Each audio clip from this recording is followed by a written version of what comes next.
Welcome to the Third House Podcast. I'm Erica, your host, and together we'll unravel the astrological and psychological tapestry that shapes our lives. Join me as we navigate the threads that connect our chart to our emotions, relationships, and inner world. Get ready for illuminating conversation and insight, because self-discovery has no bounds.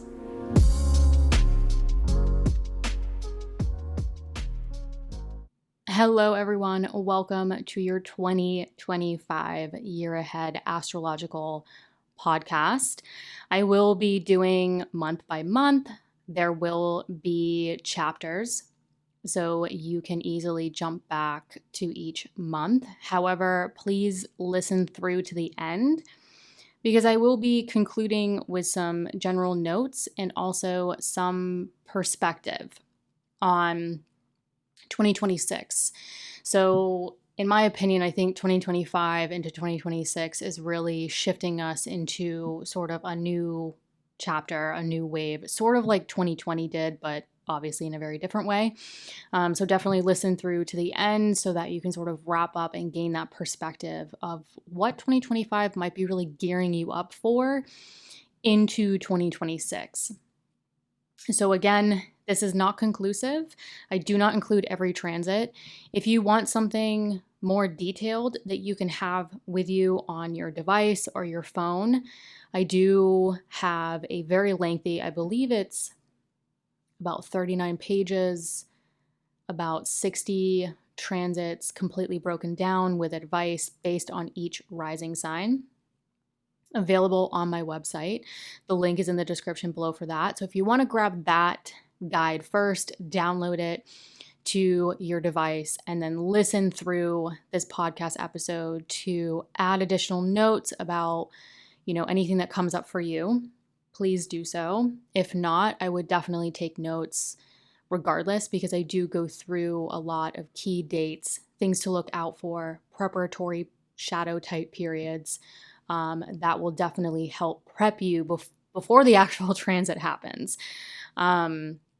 But again, this is not conclusive, so please refer to your own chart, your own placements. And as always, I do offer one-on-one sessions for those that really want to go in depth or just need some help or perspective along the way that's very specific to your fingerprint, your birth chart. And the link is in the description below for that.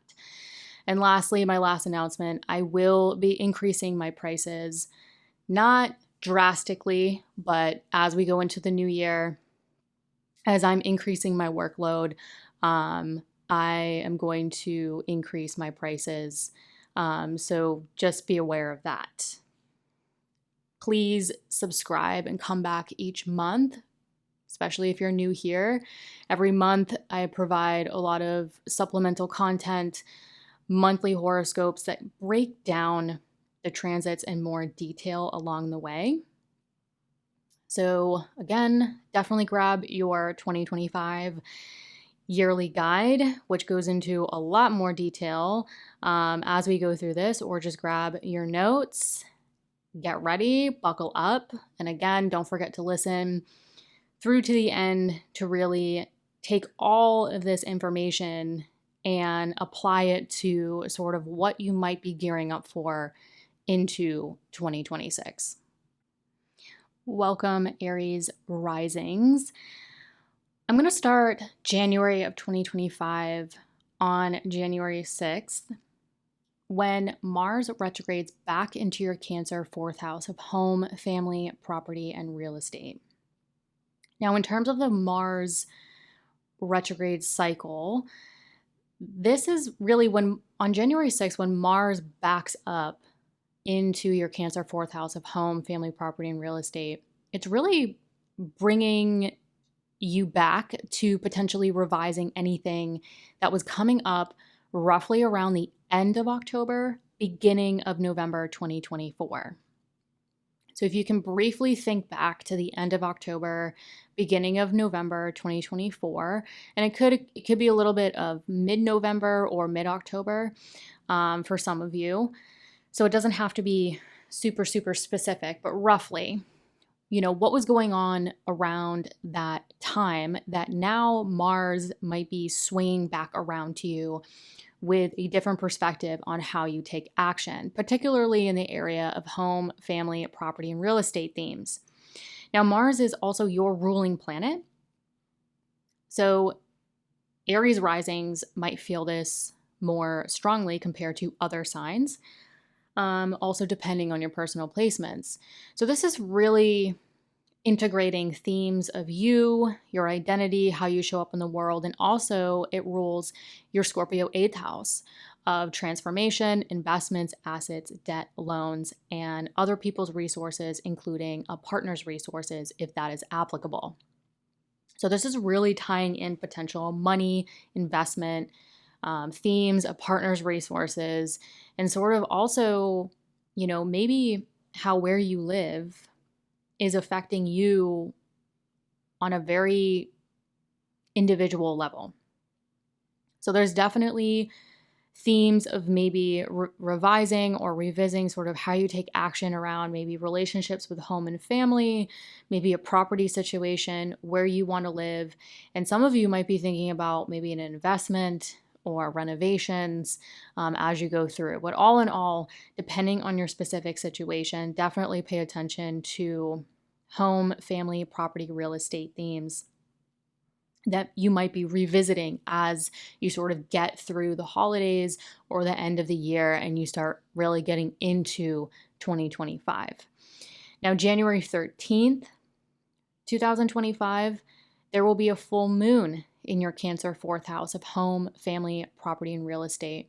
And this full moon will be hanging out with that Mars retrograde at 27 degrees around this time. So the full moon will be at 24 degrees and Mars retrograde will be at 27 degrees. So to me, close enough. So this is really illuminating, literally putting a spotlight, illuminating more home, family, property, and real estate themes as you really get into the beginning of 2025.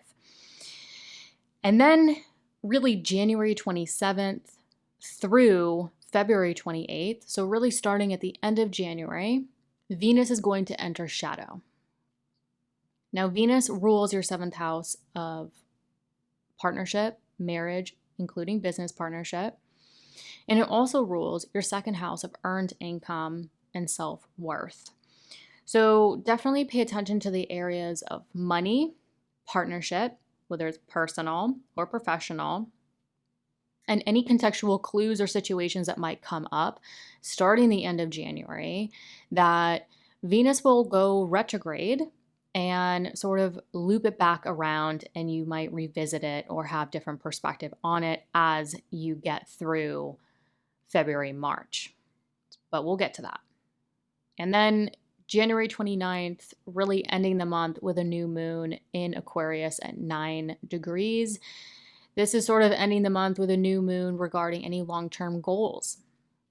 So some of you might be looking at sort of partnership and or money, in addition to maybe where you live, home, family, property, real estate themes, and sort of where your long-term goals are at. And this new moon could be an opportunity to create a new chapter around long-term goals that you really want to come to fruition over the next 6 months. Some of you also might be starting a new moon around communities, groups, friendships. Maybe some of you might be thinking about, how do I need to set myself up to align myself to the right people that align myself to my long-term goals? There's many possibilities with this, but you might be starting a new chapter around long-term goals, but also sort of surrounding yourself with the right people that might be helping sort of a living situation or a partnership situation or a money situation. Now, February is interesting because on February 1st, 2025, Venus, which will be exalted in your Pisces 12th house of that subconscious, more hidden part of our chart. So your dreams, your subconscious, your life visions will be conjunct the North Node at 28 degrees. Now, again, like I mentioned in the month of January, the end of January, that Venus enters shadow. So although Venus is exalted and conjunct the North Node, which can be a point of increase in that 12th house of life vision, sort of where do you see yourself? Where, what dreams do you have about your life and where you want to be? What limiting beliefs do you have? Self-sabotage behavior, sort of what's going on mentally, around what you want, where you want to go. That could definitely be increasing with this exalted Venus conjunct the North Node here. But again, Venus is in shadow, so pay very close attention to this area as Venus really amps up this story, which for you might be more internal, more mental, regarding a money situation, a self-worth situation, and a partnership situation, which again could be personal or professional. But the reason why I say pay very close attention to it is because when Venus goes retrograde, it will meet up with the North Node again here. But instead of 28 degrees, it will meet at 27 degrees, which is Venus's most exalted degree in Pisces. This will happen in April, so we'll get to that. But this is the beginning of 2025 is a very interesting time where it's like sort of the choices we make, how we review and revise, and how we want to align ourselves and our overall life direction is really setting us up for many years to come. Now, on February 7th, Neptune will be conjunct the North Node in Pisces at 28 degrees. So there's a lot going on in your 12th house, a lot going on mentally, sort of what are your dreams?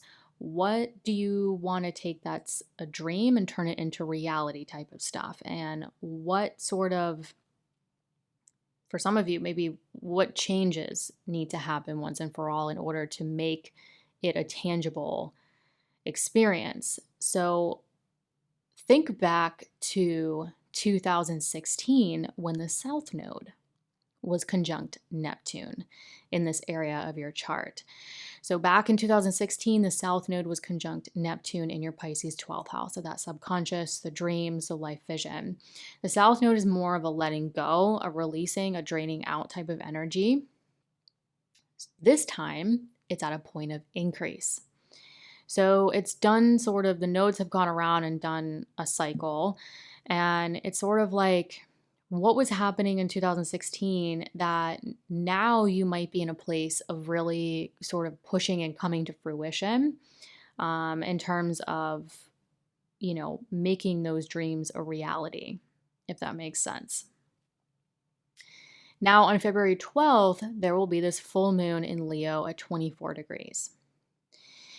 So this full moon will happen in your Leo 5th house of self-expression, creativity, children. If you have children, that's applicable to you. Definitely pay attention to this full moon. But this could also be romance, dating, if that's applicable.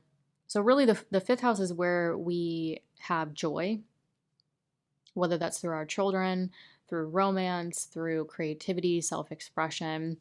And this full moon in Leo is really illuminating that. However, this full moon forms a T-square with Mercury in Aquarius and Uranus and Taurus. So Mercury and Uranus is very nervous system based. And so, yes, this full moon is really culminating something around a situation with your children, a situation with creative projects, self-expression, how you have fun. But it is forming this T-square configuration, which can be quite tense. It basically means that this full moon is trying to culminate something, and there's a lot of pressure on this full moon to act. So some of you might feel the tension, especially with Uranus and Mercury, because I tend to see situations with Uranus and Mercury create a lot of tension, a lot of almost like it activates sort of the nervous system. So we really feel, or some of us feel very compelled to act. So if you're feeling a little tense and sort of, sort of jumpy around this time, it will pass. The moon is very fast moving. So this will be very, very brief, but I think it's worth noting with everything else kind of going on, especially with the nodes. I think it's worth noting to kind of say, hey, take a pause, let it pass, and, take action or decision when things feel a little bit more grounded. Then on February 23rd, Mars goes direct. Hallelujah. So February 23rd, Mars goes direct at 17 degrees Cancer in your fourth house of home, family, property, and real estate. So Mars entered shadow back in October of 2024. So whatever was sort of happening with relationships with family, people you live with, so home, family, anything with property, real estate, renovations, relocations, etc., anything that was going on, now Mars is going direct. You probably have a totally different perspective, a totally different plan of action, right? Mars is a planet of action. And so Mars going direct is, I think, more of a signal to say, hey, we've had a long revisionary period around these themes. For you, it's also tying in themes of your needs, what is going to work best for you, in addition to any long-term money management plans, a partner's money, any transformational work, all tying into sort of the home, family, property, real estate situation that is now wrapping up regarding Mars. Still got a little bit of ways to go here, but March is going to be a very, we got more to work out basically, but at least we get to end February with Mars going direct, especially for you, with that being your ruling planet in a very, rooted house, that fourth house of home, family, property, and real estate. And so we get to March, where again, this North Node in Pisces story really starts to amp up and continue. So just to reiterate, we've had Venus go conjunct the North Node. And now, March 1st, 2025, Venus now goes retrograde, starting that revisionary period of what potentially played out from the end of January through the last day of February, particularly in the areas of money and partnership. So money and or partnership. Okay, so Venus goes retrograde, but also on March 1st, Mercury joins this party. And Mercury goes conjunct the North Node in Pisces at 27 degrees. But don't forget, Mercury is going to go retrograde with Venus. Venus is already retrograde at this point, but Mercury is going to catch up, go retrograde, and also go conjunct the North Node, similar to Venus. So basically, Mercury going conjunct the North Node in your Pisces 12th house, again, that's subconscious, your life vision, sort of the more hidden internal aspects of yourself. And what's interesting about this is, yes, Venus is sort of playing out the story about money and or partnership. But now Mercury's tying in themes of your third house and your sixth house. So it's tying in themes regarding your Gemini third house of communication, your daily environment, relationships with siblings, exchanging information, in addition to your Virgo sixth house of your health, your wellness, your daily routines, and your daily work, including coworkers. So a lot starts to be at that point of increase around your health, your work, your daily environment, your money, your partnership. So this is where, like I said, the beginning of 2025 is tying in so many areas of our chart to sort of revise and review and lock into place, going conjunct that North Node, that overall life direction, what we're hungry for, where we want to go. That is really going to set us up for many years to come. So again, March 1st, Venus goes retrograde, review and revise money and or partnership, maybe regarding you, maybe regarding a living situation, a property, whatever it may be.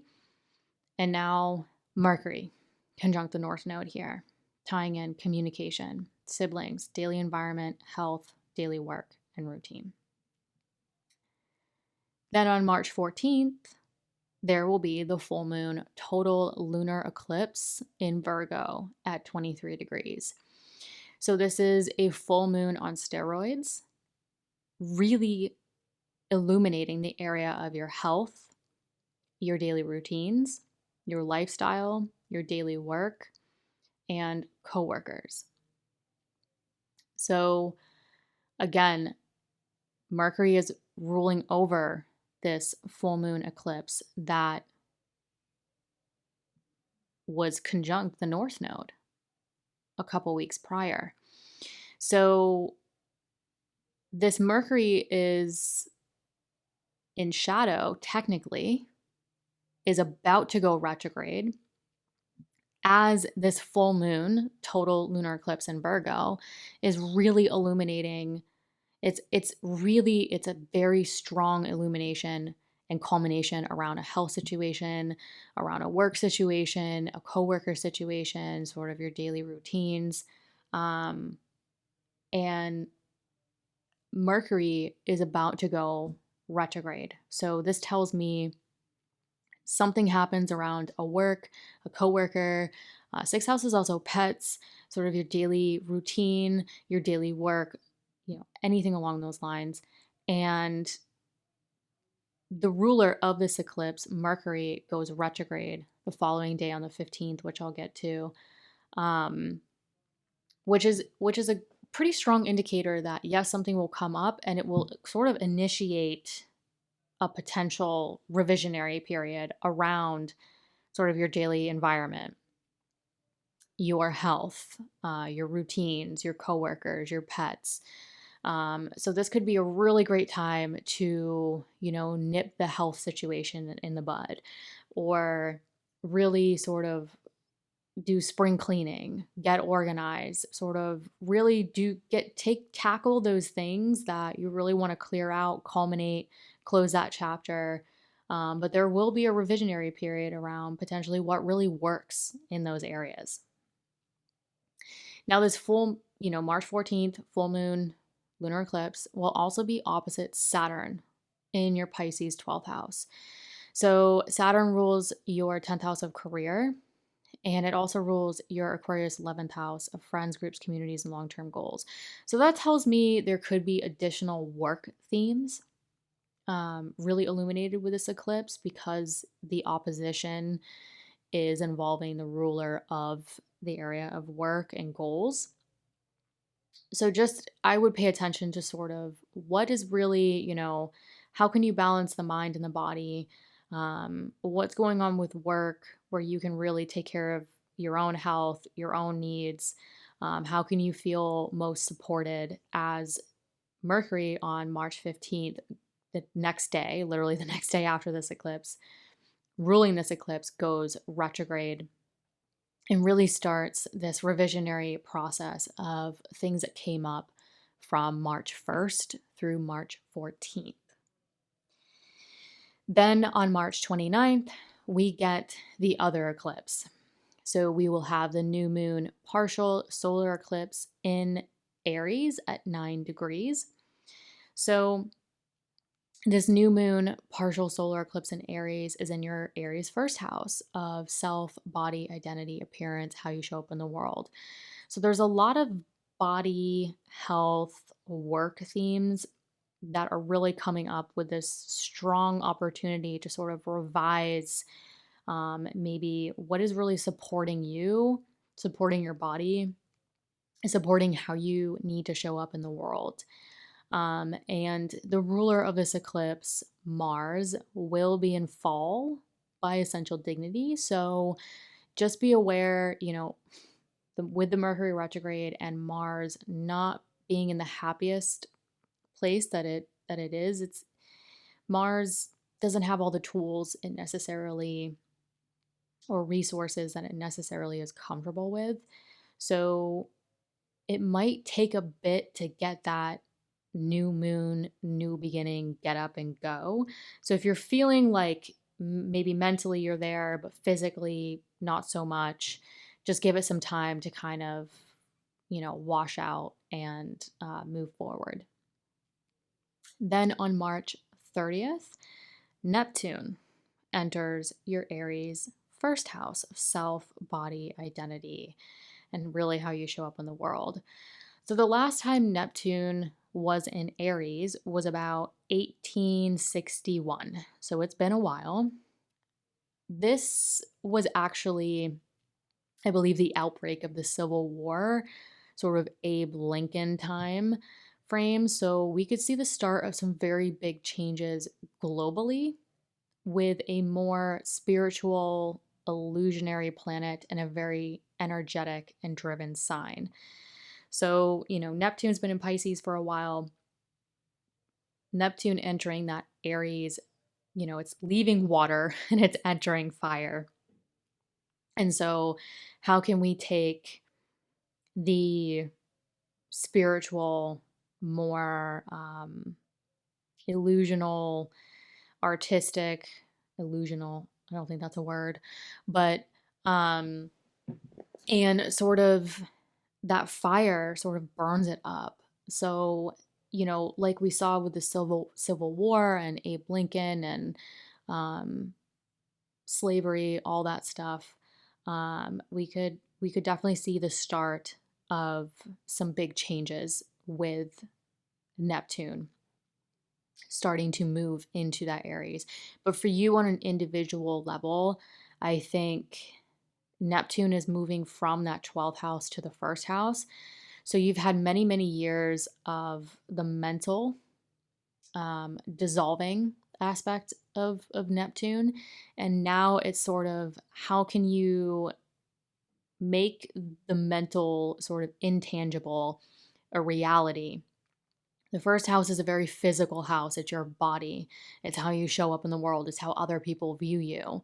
And Neptune and Aries, it might take a bit, but it could be an opportunity to sort of start a journey of finding more bliss in your body again. In April, April 1st, 2025, Venus retrograde will go conjunct the North Node. Now, remember February 1st when Venus was in shadow conjunct the North Node. Venus is still retrograde here on April 1st, but it's at its most exalted degree in Pisces. So, this is a very strong Venus in this revisionary period regarding this house and Venus ruled houses. So for you, that would be your second house of earned income and your seventh house of partnership. So Venus is still retrograde. We're still reviewing and revising sort of what we love and value. What's the situation with money, self-worth, partnership that could be coming up for you? That's having, it's taking place in your 12th house. It could be having a very mental, internal experience for you. Now, April 7th, Mercury goes direct at 26 degrees Pisces and joins the North Node on April 10th. So we often feel these transits leading up to the actual day it happens. So around April 7th through around April 10th. Mercury goes direct. So you've had some time to review a health situation, your routines, your daily environment, situation with siblings, coworkers, sort of all the busy sort of daily situations that typically play out. So we have going into April, right? April 1st, Venus retrograde conjunct the North Node. Venus is still retrograde, but April 7th, Mercury goes direct. So, okay, now we're wrapping up that situation that played out. And again, these are all hanging out with that North Node, which is significant, right? It's affecting our overall life direction and movement. But when Mercury goes direct and starts to join the North Node in your 12th house, it will also trine Mars in Cancer in your 4th house of home, family, property, and real estate, which could indicate that whatever you were reviewing and revising in January 2025 regarding you and maybe money, long-term money management, a partner's resources could play a part in this direct movement that Mercury is pushing forward regarding a health, work, routine, sort of daily environment situation. Then on April 12th, there will be a full moon in Libra at 23 degrees. This is interesting because as we get to April 12th, this full moon is really illuminating your seventh house of partnership, whether it's personal or professional, which has really been potentially amplified for a lot of you with Venus being retrograde and hanging out with the North Node, because Venus rules this area. So it's integrating the themes of partnership and also your second house of earned income. But then on April 12th, we get this full moon in the area of partnership, culminating, illuminating that situation, or closing it out. But also, Venus finally goes direct. So Venus goes direct. Venus rules this full moon in Libra in this area of partnership. So this is very significant because it's sort of like we can culminate, we can close this out, and Venus sort of gets that forward movement, that direct movement. And I think this is where we can really start to, many of us will start to feel like we can move on, we can move forward with a lot of whatever we were, the specific stories playing out in our chart. And on April 21st, Saturn goes conjunct the North Node in Pisces at 26 degrees. So this is now, you've had Mercury going direct, you have Venus going direct, you have this full moon sort of culminating the Venus situation, and now Saturn goes conjunct the North Node. And Saturn rules your career, your public recognition, your long-term goals, and your network, your social network. And so we really have themes of your hopes, your dreams, your career, your public recognition, really amping up with that North Node in that 12th house of, again, what's going on mentally? Where are you envisioning yourself long term? And then on April 24th, Venus has been direct, but now it goes conjunct the North Node at 26 degrees Pisces. So April, it's sort of like, April looks like a very interesting month in terms of we're really wrapping up that revisionary period. We're sort of culminating and closing out what needs to culminate and close out. And for you, it's sort of like the partnership situation, the money situation, whatever you were reviewing and revising regarding home, family, property, and real estate could tie into that Mercury direct movement regarding a health situation, a work situation, a routine, sort of your daily environment. And so April looks like the revisionary period's really coming to a close. Things are starting to move forward, go conjunct that North Node, and really start for you in that 12th house. It's sort of like, how can you really take those thoughts, those dreams, those desires, and make them a physical reality moving forward? Now, May, I'm really going to jump to May 18th, 2025, when Jupiter at 25 degrees Gemini squares the North Node in Pisces and South Node in Virgo.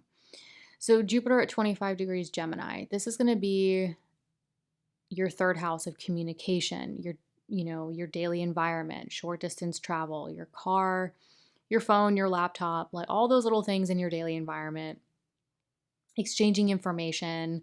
And Jupiter, it's nothing new. Jupiter's been here for some time, expanding this area, but also tying in the area of sort of long distance travel, maybe increasing your knowledge, your spirituality, in addition to increasing the subconscious, the dreams, the 12th house activity.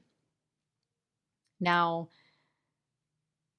Jupiter squaring the nodes, Jupiter will actually be at a north bending, which can signal an increase instead of a decrease. So your daily environment could get busier, more expansive, regarding sort of what's going on. This is also a travel house, and Jupiter rules the other travel house, long distance travel. So there could be a point of increase in travel, increase in knowledge, increase in spirituality, literally within your daily environment, or your daily environment could get just more expansive and busier around this time. May 24th, Saturn enters Aries. So Saturn will enter your Aries first house of self, body, identity, and how you show up in the world. Saturn in Aries is a pretty fiery Saturn. So, what is Saturn? Saturn is hard work, discipline, thinking long term. And Saturn entering the first house, especially in Aries, is usually, not always, again, it depends on your personal placements here, but usually wanting to heavily focus on identity. So, Saturn going through the first house, sometimes a symptom of this could be weight loss. It could be sort of a time to strengthen the body, right? The first house is the body. Strengthen the appearance, strengthen how you show up in the world. Saturn wants to strengthen, but sometimes before it strengthens, it can break things down. So this could be a really, really great time to focus on building your body. But more importantly, Saturn rules your 10th house of career and public recognition, as well as your 11th house of long-term goals. So how can you strengthen your vessel? How can you strengthen your body to strengthen your career, strengthen your public recognition, strengthen your ability to really go after your long-term goals, right? When I'm looking at this, it's sort of like, your wealth is in your health. So strengthening your vessel, strengthening your health, especially with that Mercury retrograde going conjunct the North Node, South Node in that sixth house of health. Some of you might be really going on like a health journey and really focusing on the health and strengthening the body with this. And Saturn is a great opportunity to really focus on your appearance, your identity, how you show up in the world, your body, and strengthening that to show up for all the other areas of your chart and thus life. Also on May 24th, Mercury this is just kind of like a side note, Mercury is also going to be conjunct Uranus for the last time in your Taurus second house of earned income and self-worth. This is nothing new. We've had a couple conjunctions here over the years. But with it being the last one, I figured it would be worth stating. Sometimes when the last conjunction takes place, it's sort of like the story concluding, the story ending. Many of you have had a lot of volatility, a lot of change in the area of earned income, and sort of, Mercury rules that sixth house of daily work, third house of communication, daily environment, coming into that conjunction regarding your earned income and your self-worth. So this is just sort of the last conjunction here, worth noting before it, pretty much never happens again with Uranus moving into your Gemini third house, which we'll get to. But in terms of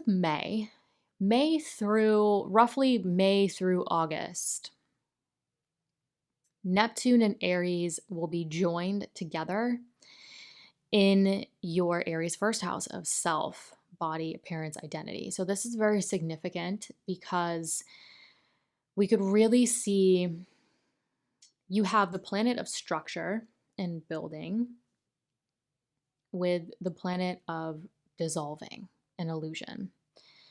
So we could really see the dissolving of structures, right? Neptune's dissolve Saturn structure in a fire sign, Aries, having the potential to sort of burn it all down and trailblaze into something new. So for you, Neptune and Saturn joining together in your first house. Again, this is not a common thing that typically happens, um, especially in the sign of Aries.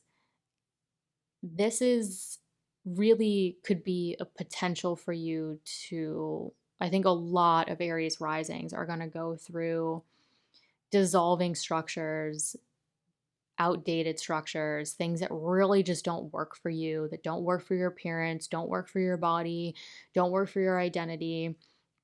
Again, this is happening in an angular house. So, whatever structures are dissolving for you to sort of trailblaze and build something completely new that does stand the test of time, it is going to cause changes to that 10th house of career, 4th house of home, family, property, and real estate, and it will require you to balance with the partnership, the personal and professional partnerships as well. June, I think, is going to be a month where Aries risings, you're going to see a lot of that direct movement, but also potential change in the area of your Cancer 4th house of home and family. Because on June 9th, 2025, Jupiter enters your Cancer 4th house of home, family, property, and real estate. This is a very happy Jupiter. Jupiter has basically been in detriment for the past year at this point. It's still Jupiter, it's still the planet of good fortune and abundance, but Jupiter in Cancer is exalted. So this is a very well resourced Jupiter, a Jupiter that has a lot of faith, a lot of abundance, fortune. So June 9th, Jupiter enters Cancer. Now, to put this into perspective, I think it's important to remember you had a very lengthy Mars retrograde cycle here. So you've had many revisionary situations sort of playing out regarding a home, family, property, real estate situation. And now remember, all those planets went retrograde and then direct, conjunct the North Node. And now Jupiter starts to, the planet of abundance and faith and good fortune, now moves into this area. So I think for a lot of you, you might feel a bit maybe more resourced to expand in this area. Now, June 15th, Jupiter in your Cancer 4th house of home, family, property, and real estate is going to square Saturn in your Aries 1st house of self at 1 degree. So Neptune's also here, remember? So you have Neptune and Saturn in your 1st house, sort of dissolving structures to trailblaze and sort of create something new around you, your body, yourself, your identity. Saturn rules your career and your long-term goals. So it's really an opportunity to let go and dissolve, to build something, to strengthen your vessel, strengthen your body for your goals, your career, how you want to show up in the world. June 15th, Jupiter comes in trying to expand the home, family, property, real estate. But as it enters, it's sort of the square is like, well, in order for me to expand here, I need to make a necessary change. And that necessary change is probably happening with the dissolving of structures, sort of strengthening yourself, focusing on your body, how you show up in the world, your career, your long-term goals. So whatever necessary changes need to take place regarding home, family, property, and real estate, and what changes need to take place on a very personal, individual level in order to really set yourself up for success, not only with career, but also, what changes need to take place in the living situation in order for you to really take advantage of the expansion. Also, keep in mind, Jupiter rules your ninth house of higher education. So, if you're in school or going back to school or continuing your education, it could involve sort of making those necessary changes in order to expand those areas as well. In addition to any long distance travel, travel for work, travel for pleasure, any spiritual pursuits as well. Then on June 25th, there will be a new moon in Cancer at 4 degrees, conjunct Jupiter at 3 degrees. So, whatever sort of changes are taking place throughout June, this new moon sort of comes along and is like, okay, well, whatever expansion, abundance you really want to, um, sort of set into action, this new moon comes along and says, okay, what new chapter, what new beginning needs to take place after we've made these necessary changes, whether it's internal or external. And then June 29th, Mercury enters shadow at 3 degrees of Leo through July 18th.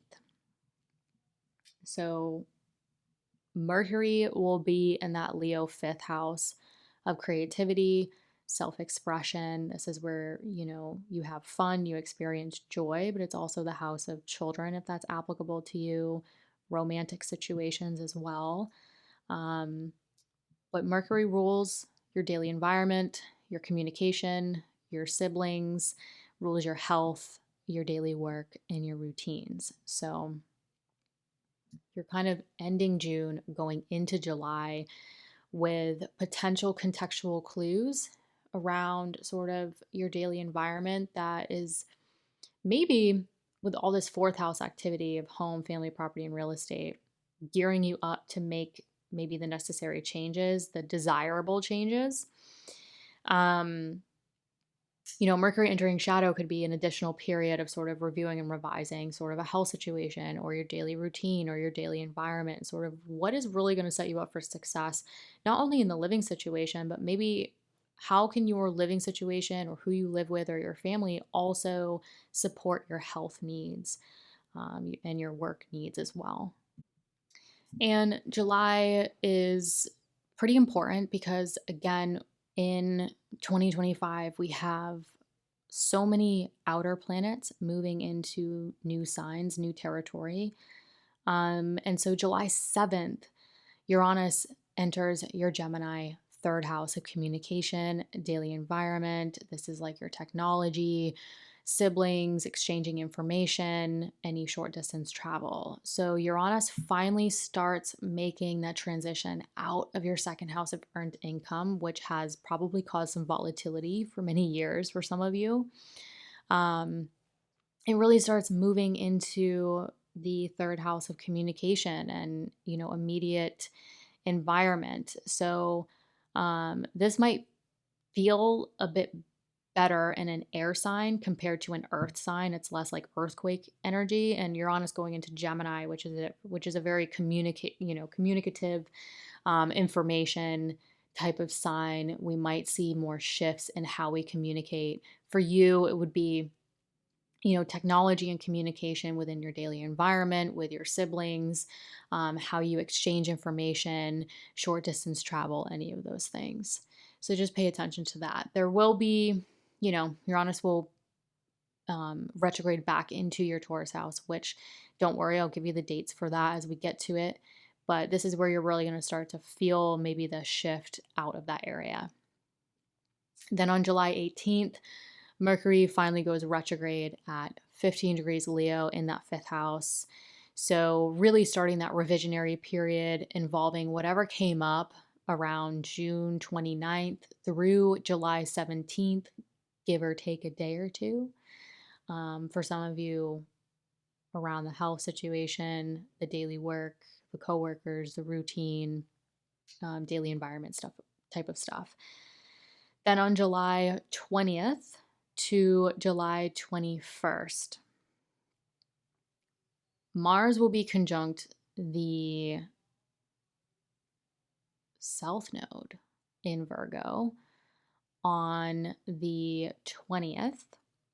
Venus in Gemini squares the North Node in Pisces, which will be at a north bending as Mars is releasing something. So I know some of you listening are probably like, what just happened?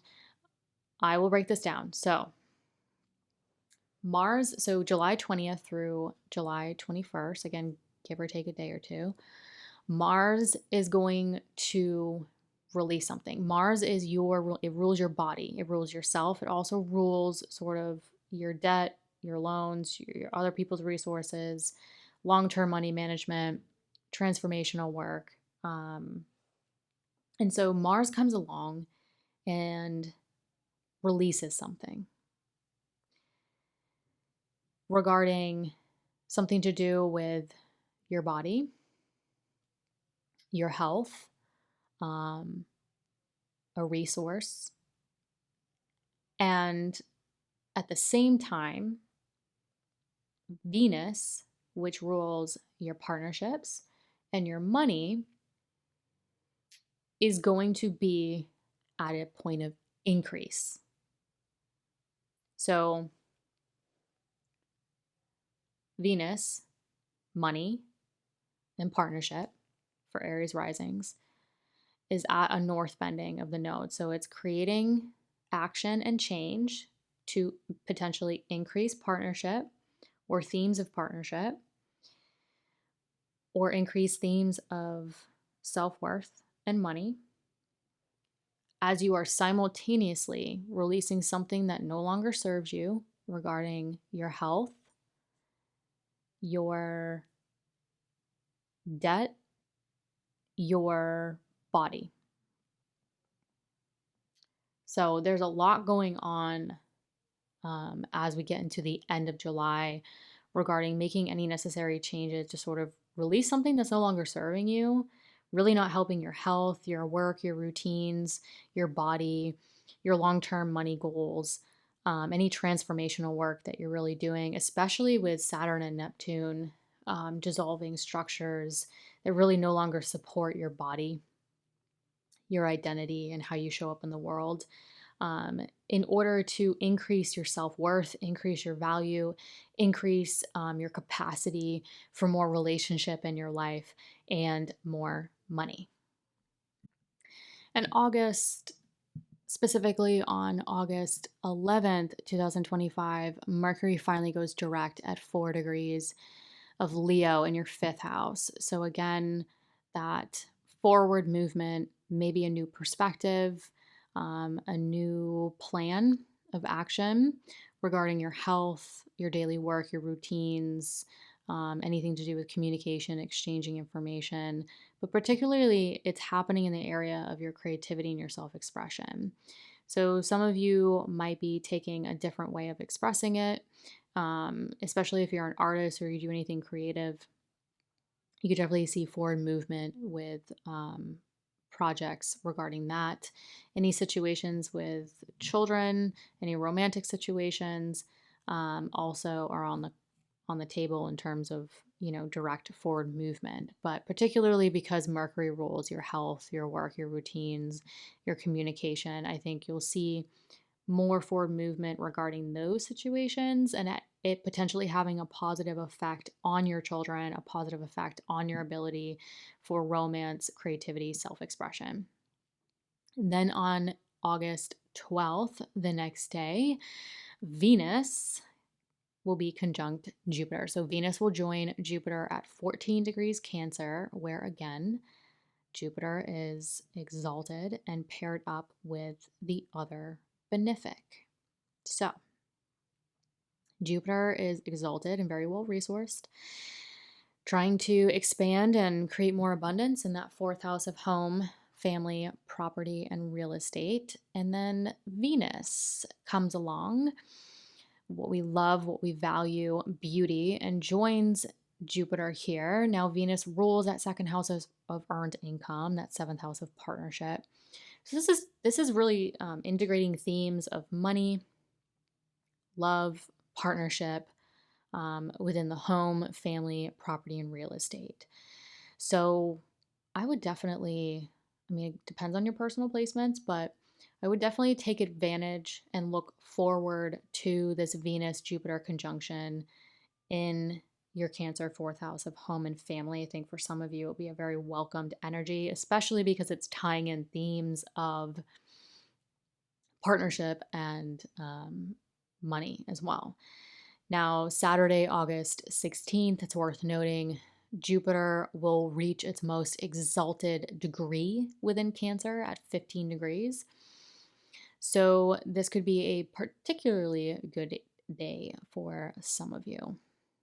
On August 23rd, 2025, great new moon in Virgo.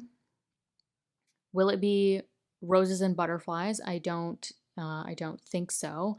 But the reason why I say it's a great new moon is because we've had that Mercury retrograde. We've had a lot of opportunity to revise sort of health, body, work, routine. And August 23rd, this new moon in the area of daily work, your health, and your routines comes along. It will quincunx Saturn in Aries. So again, Saturn in Aries is helping you sort of rebuild the body, strengthen the vessel, to really strengthen all the other areas of your life, particularly your groups, your communities, your goals, and your career. But the new moon is a new beginning regarding your daily work, your health, and your routine. It will quincunx, which is an uncomfortable adjustment, Saturn in Aries. So there could be this new beginning that actually requires you to make an uncomfortable adjustment to taking care of your body, taking care of, and finding that adjustment to balance sort of your health and your routines that strengthen you, that support you individually, but also help balance the career and the long-term goals.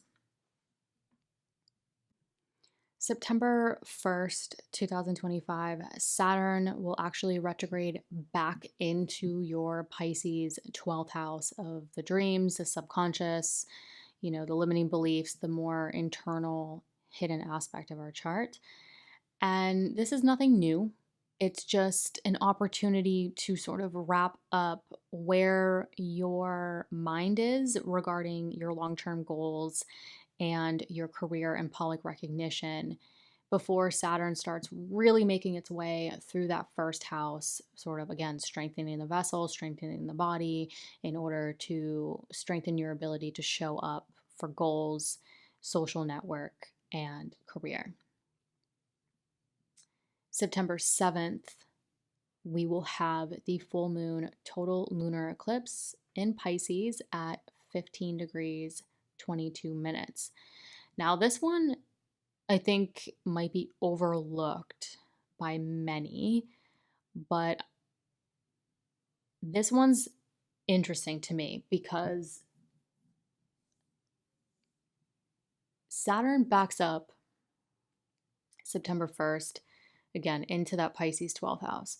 A few days later on September 7th, full moon total lunar eclipse in Pisces at 15 degrees 22 minutes. This is interesting because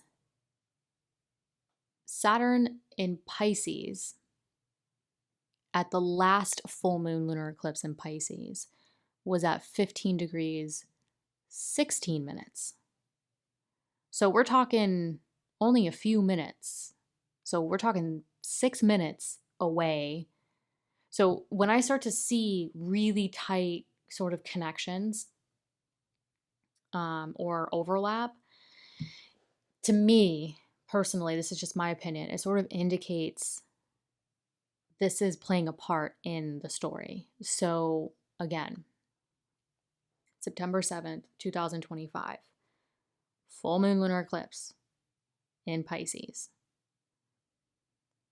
The last full moon lunar eclipse in Pisces was on September 18th, 2024, 6 minutes away from where, Saturn was. So basically, let me get this straight.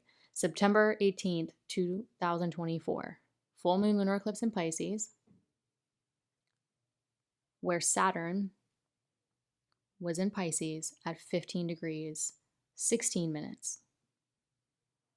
September 7th, 2025, another full moon lunar eclipse in Pisces at the almost 6 minutes away from where Saturn in Pisces was, the last full moon in Pisces. So this is indicating sort of what was going on September 18th, around that time, 2024. Okay. And because I'm kind of looking at Saturn, I'm like, well, there's Saturn signatures here. Again, only 6 minutes apart. What sort of, and coincidentally, a few days before, Saturn backed up again into Pisces. So both of these eclipses have Saturn Saturn had co-presence with it. But I think this is worth noting because it's sort of like what was going on in September 2024 regarding long-term goals, who you surround yourself with, career, public recognition, that's now sort of coming back around again, but in a new light. But this time, in September of 2025, this eclipse, this time the ruler of this eclipse is exalted. So this one, it could be like a full circle moment. I mean, again, I'm going to have my eye on it for a while. But I think this could be a full circle moment where the one in September of 2025 could feel a bit better just because the ruler of this is in a much happier place. But we shall see. It's worth noting. It's worth kind of making a note on and seeing sort of as we get closer to September 2025, where sort of career and long-term goal themes are coming full circle or sort of playing out. But yeah, September 21st, 2025, we get the second eclipse. So we get the new moon partial solar eclipse in Virgo at 29 degrees. So this is the anaretic degree. So this, although it's a partial solar eclipse, it's at an anaretic degree, so it could add some intensity to it. So this is a really strong new beginning around your health, your daily work, and your routine. So again, another indicator of like what's going on with career, what's going on with goals here. It might be coming full circle, but I would pay attention to sort of really creating strong new structures around, the health, the work, the routines.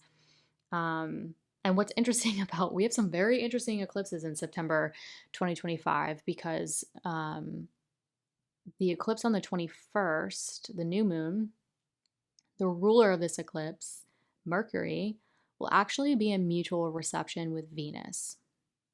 And Venus will actually have triplicity, which is a good thing.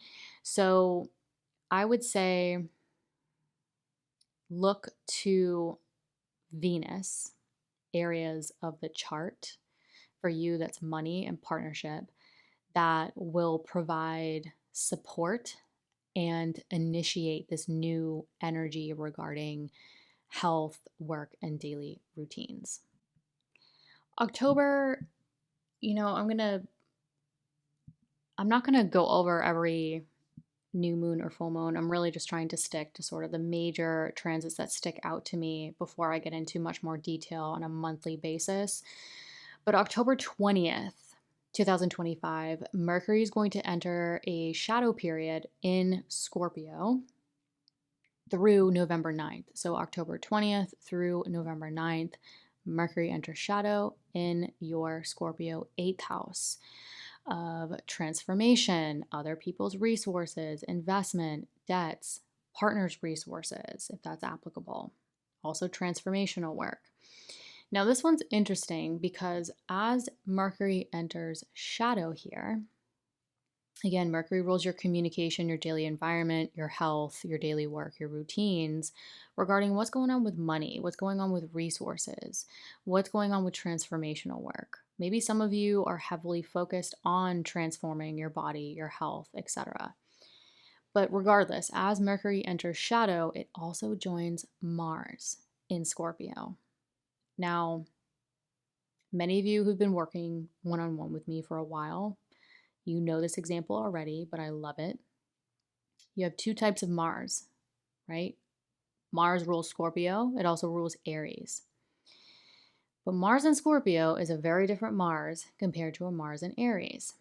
A Mars in Scorpio, if you have a situation that needs to be figured out, Mars in Scorpio will figure it out. A Mars in Aries will go do it. So if you have two people who have, one has a Mars in Aries, one has a Mars in Scorpio, those two people are great to work on projects together because it's sort of the Mars and Scorpio person is going to figure out the problem, is going to figure out the solution, is going to figure out how to do it. If you have Mars and Scorpio in your natal chart, you're going to have a Mars return with this. That's significant. And basically, the Mars and Scorpio, especially in the 8th house, it's sort of like giving you an opportunity to really figure out money, debt, transformational work, fears, how to merge for mutual empowerment. Don't forget, Mars is your ruling planet. You're an Aries rising. So with this, especially for Aries rising, it's sort of like, how can you really use the Mars and Scorpio transit, especially with Mercury, to really get to the bottom of a health situation, a work situation, what's really serving you, what's really serving your body, your appearance, your identity, any transformational work you need to do, any long-term money management situation. In order for you to really get to the bottom of it, in order to take the necessary action, which will come in the months ahead. So Mercury, Mercury's in shadow. It joins the Mars and Scorpio, like I just said, like I just explained. But Mercury in Scorpio is also a different Mercury. Mercury in Scorpio is more deep. And I mean, this is general, but Mercury in Scorpio prefers a deeper conversation or deeper, would rather skip the small talk, basically, and just get to the meat and potatoes of the information or the conversation. Let's get to the deep stuff. Let's get to the interesting stuff. It's a very, Mercury in Gemini and rulership is very curious and wants to try a lot of things and jack of all trades and sort of bounce around from time to time. Again, it depends on your personal placements. So don't come at me.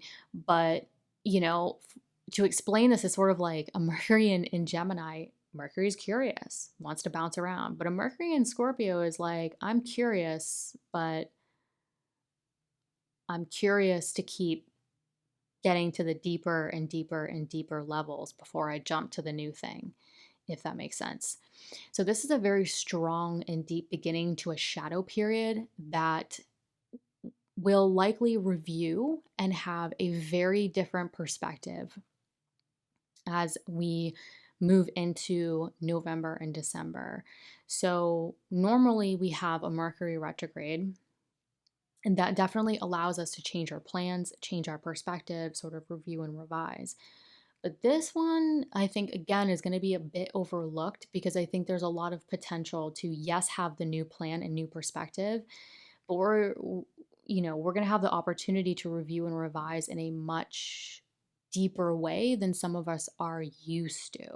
And for you, Aries rising, it's sort of giving you a really opportunity to start reviewing and revising anything that's coming up financially, anything that's coming up transformational work that's affecting your daily work, your health, your routines, and your body. Now, a few days later, on October 22nd, 2025, Neptune retrogrades back into your Pisces 12th house. So again, this could be bringing you back to roughly March, April of 2025, where Neptune was around this degree. So Neptune is leaving your first house where it's, been with Saturn months ago, creating a little bit of a taste or opportunity to sort of dissolve outdated structures that are really no longer supporting your body, your identity, your appearance. But now, Neptune backs into the Pisces 12th house, just giving you sort of another last minute opportunity to work with the mind, the limiting beliefs, the dreams in that area. And again, in November, specifically November 7th, 2025, now Uranus retrogrades back into Taurus. So again, just giving you another zoomed out perspective. 2025 is a very important year, sort of like a 2020, but we're not talking about the same exact story. It's sort of another year of major shifts and redirection, where we have the most outer planets sort of entering the new sign, where the last time we had this many outer planets move into new signs and new territory, people actually weren't even aware that those planets existed yet. So now we have the awareness. And so we get this, it's interesting. It's sort of like 2025 where these planets are moving into new territory and then they're retrograding back to their old territory. And then again, end of 2025 into 2026, they start moving into the new territory again.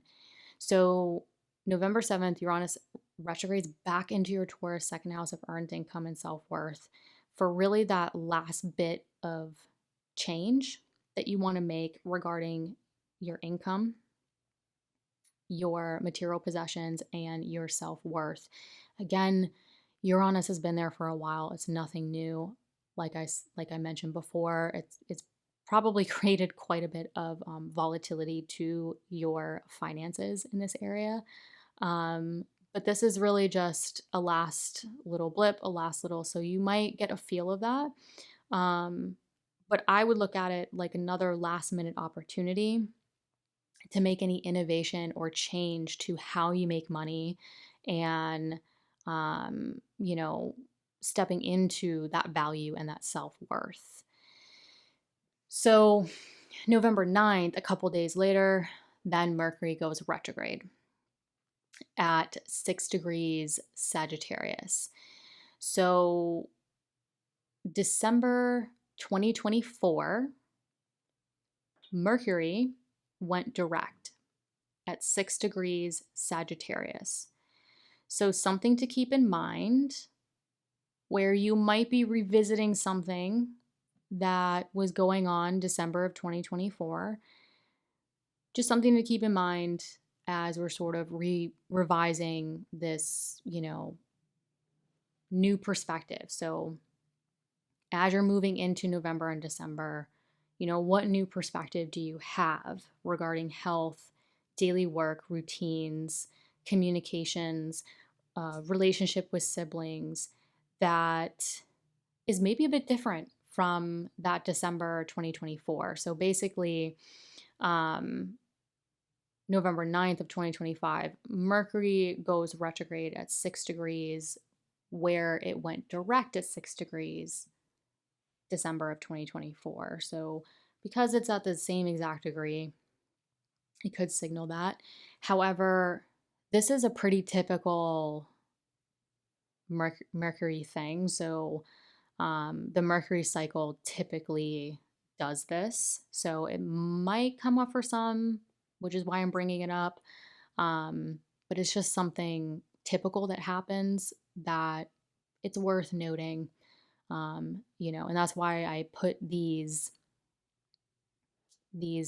try to put the podcast episodes out as early as possible, because the shadow periods, the planet going back to the same degree or interacting with the same degree is, these aren't individual things. It's a whole story that's playing out. And so it's important to look at the whole story. So I really try to give you guys those preparatory periods, those shadow periods that is really prepping you and giving you the best opportunity to use the retrogrades or use the cycles to your best advantage or greatest opportunity.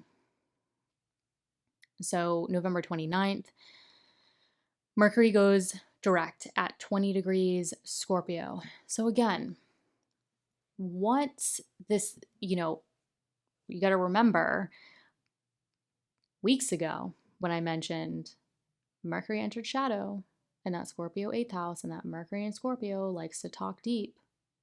It's curious, but in a deep way. And for you, it's in the house of transformation. It's in the house of long-term money management, other people's resources. And it, when Mercury went into shadow many weeks ago, it went conjunct Mars, your ruling planet.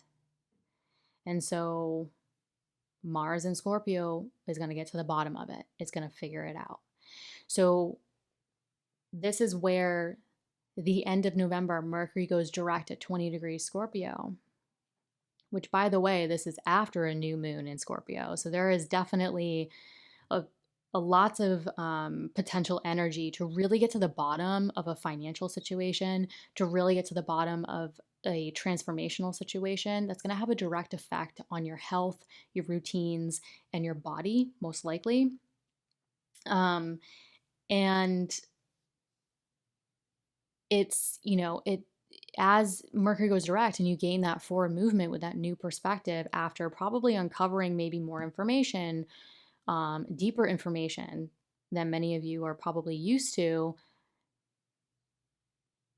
you're going to be able to probably move forward with a new perspective where you've been able to get to the bottom of something, or at least I hope so, taking place shortly after a new moon happened in this area, which is another signal in this story of saying, okay, you've been able to not only have a new perspective and create forward movement, but literally given the opportunity to create a new chapter in this area that's probably going to play out over the next 5 or 6 months. Now, December 2025 is interesting, specifically around December 4th. This transit that I'm going to talk about is involving the moon, which means it's going to happen fast. The moon moves very quickly. But on December 4th, there will be a full moon in your Gemini third house of communication, your immediate environment, where you run errands, your technology, your transportation, siblings, exchanging information, short distance travel. Okay. So full moon in this area, really culminating this third house area, which typically can increase sort of mundane task, running errands, doing appointments, the busy work, okay? So full moon in the Gemini third house, 13 degrees. This is going to square the north and south node in your Pisces 12th and Virgo 6th house. So again,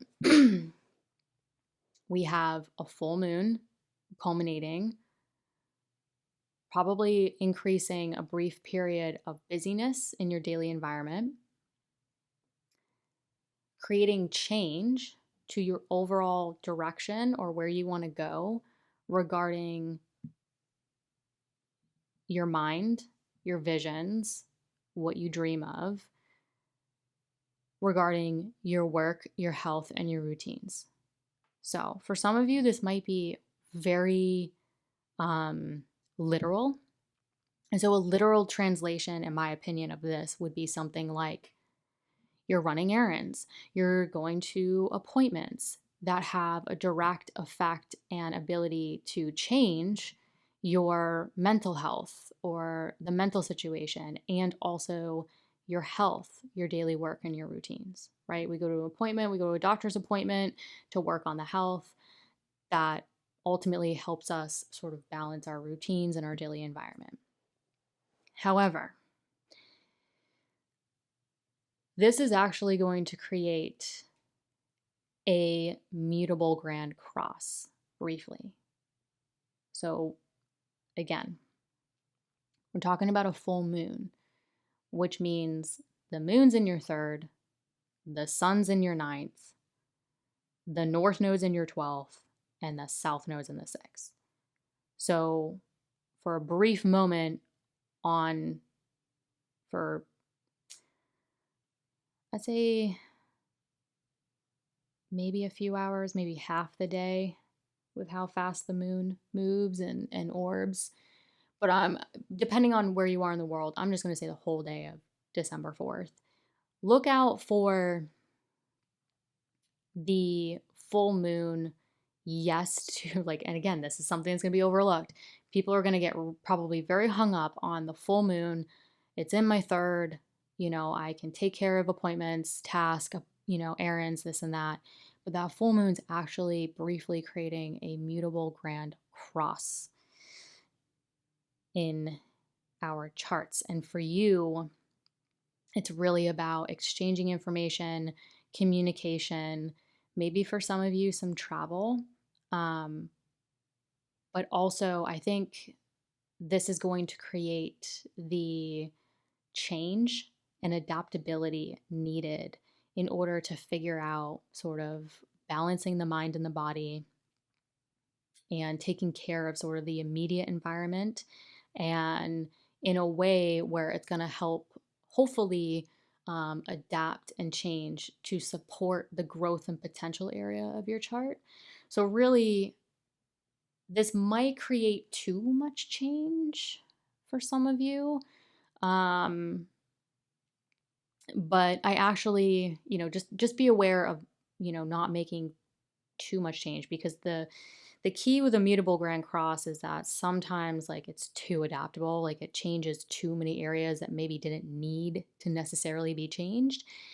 But I do think that this full moon is sort of not only just a full moon, it's incorporating other situations going on where it's like we can really work with, we can really culminate something. And for you, it's in the area of sort of your daily environment and taking care of those things within your daily environment that ultimately can create more structure and more stability to your health, your mind, and your overall growth and potential. Now, December 15th, Mars enters Capricorn. This is particularly, and I mean, this is important for everyone, because what I've noticed over the years is most people feel this one. Mars is exalted in Capricorn. So December 15th, Mars is going to enter your Capricorn 10th house of career and public recognition. Mars is your ruling planet. It rules you, your body, yourself, your identity. It also rules your 8th house of transformation, investments, assets, debt, loans, other people's resources, including your partner. So it's really, yes, it is super duper duper heating up the area of career and public recognition.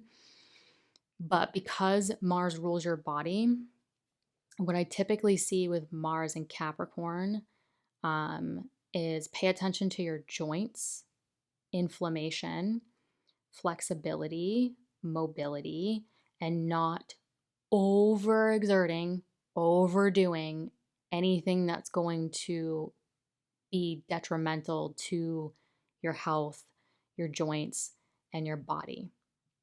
So Mars, for example, a lot of my clients who have Mars and Capricorn in their natal chart, again, depending on where it is, they tend to be pretty active people. Even if they don't work out, it's just they're constantly on the move. It's just like they're very vivacious. They just have a lot of energy. But sometimes, depending on your personal placements, especially as an Aries rising, because Mars literally rules your body, and it being exalted in the sign of, like hardworking and structure and building, it can really exacerbate joint problems and mobility problems. So, especially with all the health situations that have played out this year for many of you, definitely pay attention to not overdoing it. Especially, it's sort of like if you've gotten your health back or you've worked something out that's really, you're feeling great and now, you want to run for the hills and overdo it. Just be aware of that. In addition to sort of it affecting your body and maybe sort of overdoing it there, which we're all personally, I think, prone to. Many of us are. I definitely feel Mars in Capricorn, and I am not an Aries rising. Um, the other area I would pay attention to is not overdoing it financially. Definitely pay attention to, especially many of us are in the holiday season.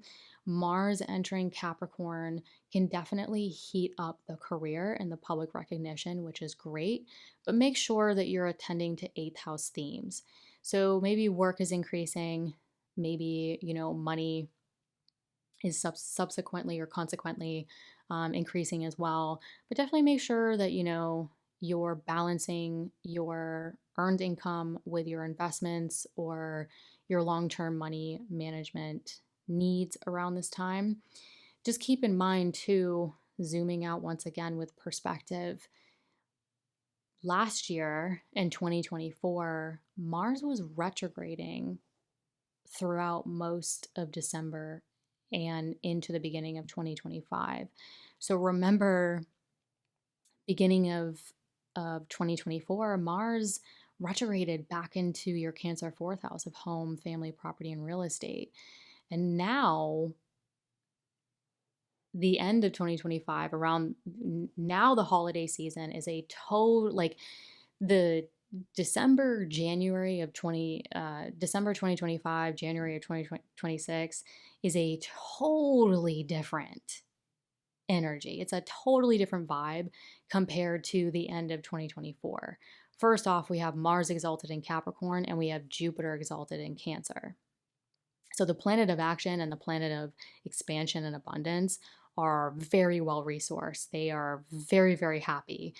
They're at the Ritz-Carlton, basically, compared to last year where maybe they were in a not so great place or they were in a foreign country where they didn't speak the language. So we've worked those areas out at this point. So basically, what I'm saying is December 2025, I think, is a totally different feel. I mean, there's still things to work through, but there's a lot, it looks like there's a lot more energy. There's a lot more vibration.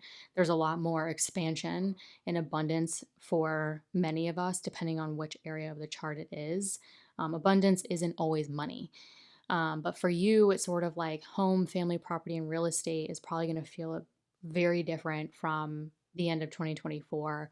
And career and public recognition is also going to be far more energized or sort of amped up the end of 2025 for many of you.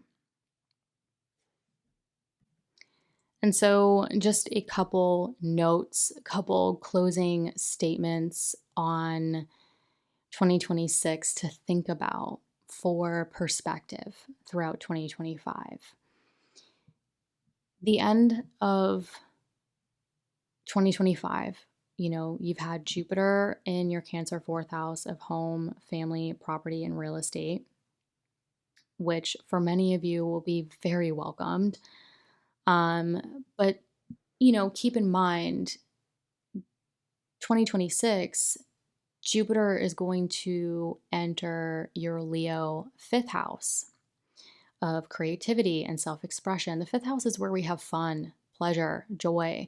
It's also the house of children, romance. So some of you who are going into 2025, maybe really working on the expansion and abundance of the home, the family, the property, the real estate, especially those who want children.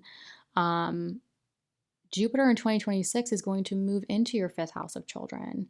So some of you might feel more expansion and desire and joy focusing on the home, the family, and the children, whether you already have children or you want children. If children is not applicable to you, I would definitely look at, how has the change and the expansion throughout 2025 really going to set you up to be more self-expressive. The the fourth house is the roots of our chart. And so how have you had, you know, 2025, this ability to, yes, create more abundance or expansion around the home, family, property, and real estate? But thinking into 2026, how is getting the roots and the foundation of your chart in a more joyful, expansive place really going to have you looking forward to or setting yourself up for success regarding your ability to incorporate more joy, more pleasure, more creativity and self expression in your life? So, just something to think about there. Also, when Jupiter enters your Leo fifth house, it will trine Saturn in your Aries first house instead of square Saturn like it did in 2024 and 2025. So in 2024, 2025, we've had sort of these periodic, Saturn and Jupiter square, where Saturn wants to create new structure and sort of pump the brakes, and Jupiter really wants to expand. And with the square configuration, it's sort of like pump the brakes, no, I want to go. Pump the brakes, no, I want to go. And it can create some tension in order for us to take action where we are considering where one person wants to pump the brakes and one person wants to go. Now in 2026, it's sort of like, yes, Saturn wants to create more structure and sort of strengthen your vessel regarding your body, your appearance, and your identity. But it's going to trine. It's going to start trining Jupiter when Jupiter finally moves into Leo, at least with co-presence, right? It's going to be out of that square situation. They're both going to be in fire signs of Aries and Leo. And even if they're not in an exact trine configuration, at least in co-presence, they are in a trine configuration. And so this can signal sort of more ease and flow between working with where we want to build, where we want to strengthen, versus where we want to expand. Now, Uranus in Gemini will also, Uranus will eventually move into your Gemini third house of communication, exchanging ideas, short distance travel, really your immediate environment. And Uranus and Gemini will actually start to trine Pluto in your Aquarius 11th house of friends, groups, communities, and long-term goals. So really, you can see a lot of rapid change and innovation within your communication, how you communicate, how you exchange ideas, your immediate environment versus who's in your immediate environment. Who's your network, your friends, your community, your sense of belonging, and also your long-term goals. So we'll have the first trine between Uranus and Pluto, where Uranus wants to innovate and change and Pluto wants to transform. So, like I said, this can definitely create rapid changes and transformation to the areas of communication, goals, friends, groups, and communities for you. But I think collectively, we're probably going to see a lot of rapid change and transformation with these two planets in a trine configuration where things tend to happen more naturally. It sort of just happens. It just sort of just happens, for better or for worse. Trines aren't always necessarily a positive thing. It's really perspective. But for you, I think it's going to really give you an opportunity to change and innovate your immediate environment and transform, who you surround yourself with and your long-term goals. Many of us could see the acceleration of transformation and change in 2026. But collectively, I think we could really start to see old patterns dying off, new technology, ways of communicating information, and sort of community-based businesses and living potentially increasing. Now, the North Node will also move into Aquarius and the South Node into Leo. So, as we get into 2026, the North and South Node are going to start moving off of that mind-body axis, and they're going to start moving into, potentially for some of you, really giving you the opportunity to actually increase your groups and your community and your long-term goals, and sort of how you balance that with your own joy, pleasure, creativity, and self-expression. Now, again, Saturn and Neptune joined in 2025, like I mentioned, for you in that first house of self, body, and identity. And again, in the beginning of 2026, they will join again in this Aries first house for you. But this time in 2026, they're going to join at 0 degrees Aries, which is a critical degree. It is 0 degrees of any cardinal sign, specifically this is actually the Aries point is what they call it.